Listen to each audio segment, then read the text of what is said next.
Hi friends, మనం vegetable కట్లెట్ని ఎలా తయారు చేసుకోవాలో తెలుసుకుందాం. దానికోసం 2 పొటాటోని తీసుకుని బాయిల్ చేసుకున్నాక దాన్ని ఒక బౌల్లో తీసుకొని స్మాష్ చేసుకొని carrot, corn, onion, green peas, క్యాప్సికాన్,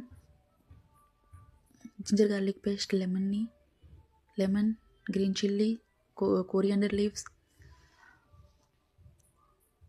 salt, pepper, red chilli powder, turmeric powder, amchur powder, corn powder వేసుకొని మిక్స్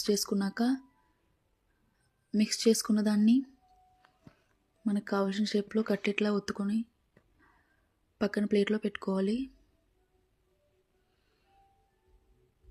ఇంకో బౌల్లో 1/2 గ్లాస్ వాటర్ వేసుకొని అందులో 1 స్పూన్ మైదా, 1 స్పూన్ కార్న్ పౌడర్ వేసుకొని బాగా మిక్స్ చేసుకోవాలి.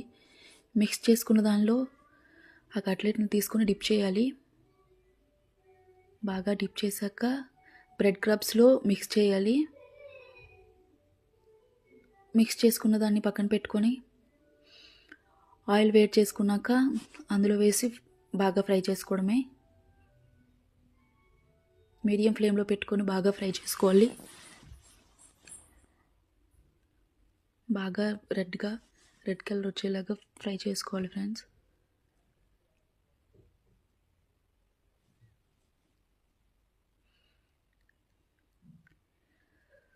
బాగా ఫ్రై చేసుకున్న దాన్ని